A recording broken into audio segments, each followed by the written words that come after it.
Hi guys, Harry Cloudfoot here, Slackline instructor based in the UK. Today I'm going to show you guys how to use the slackline to your advantage as a beginner with my top 3 tips to get you started. As I've found looking through the internet, most of the information for beginners out there is pretty rubbish. So I'm going to show you today what to do with foot positioning, arm positioning and where to look, as I've found teaching people over the last couple of years these points to be the most important to get you up and running.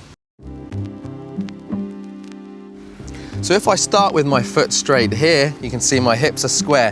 Now before I start walking, I want to be able to balance on each foot for about 5 seconds to give me enough time to start taking steps. So if my foot's straight and I stand up like so, you can see my hips are nice and square over the line. If I cork my foot, even just a bit, now you can see my hips have to turn in order to keep balance. Likewise, if my foot turns the other way, my hips turn and I just can't balance there. So I really want that foot to stay straight, and that way my hips are over the line and I can balance nice and stable.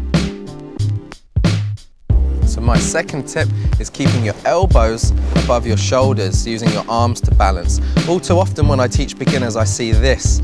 Arms are sort of in line with the shoulders or perhaps even slightly lower. And what happens is it causes them to use their torso much more, creating loads and loads of movement that you really don't need, making it harder for you to balance. Just by raising your elbows above your shoulders, you can actually hinge from the elbow, and that's what's going to help me balance when I'm up top on top of the slackline.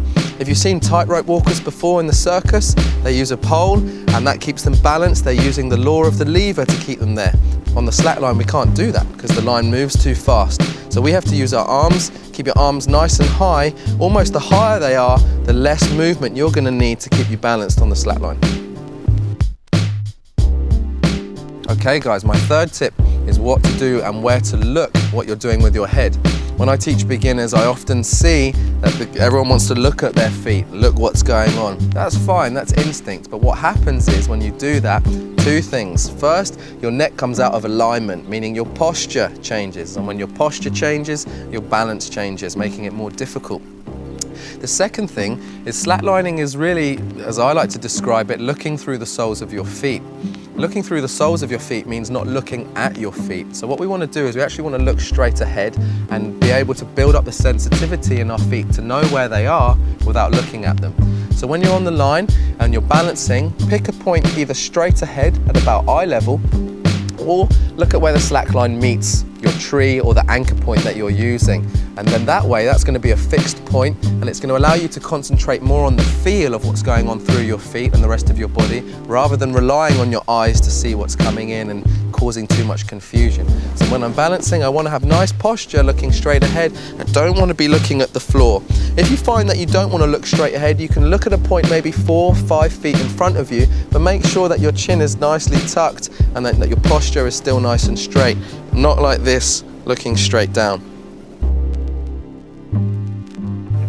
Okay guys, now you've got your 3 things to bear in mind: what your foot is doing, where you're looking and what your arms are doing. It's time to look at walking along the line. This is where the fun starts. Now, as a prerequisite to walking along the line, I recommend balancing on each foot for about 5 seconds comfortably.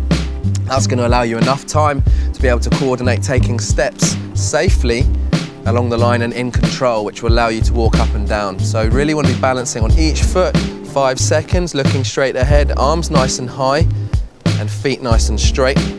One more thing for you when you start and you get up into balancing: if you find that you're wobbling too much and the line's going crazy, just take a deep breath in to start. Then as you exhale, stand up at the same time. And what you'll find is if you keep repeating a nice deep breathing sequence, the line's actually going to calm down because your physiology is changing as you become more relaxed with your breathing. So if it wobbles too much, deep breath in to start, exhale as you stand, and see if you can hold your balance for 5 seconds on both sides. Today I demonstrated to you on a 50mm or 2-inch slackline, the more newer, evolved version of slacklining. But by all means, go to the original 25mm, 1-inch wide slackline. Try these techniques. You'll find it might even be a little bit easier on the 1-inch lines because it's going to sit under your big toe directly. So all the techniques I've shown you are going to match up real nicely on those lines. Practice, get your balance sorted, 5 seconds each leg, and then go into some walking. And I'll see you on the other side. harrycloudfoot.com.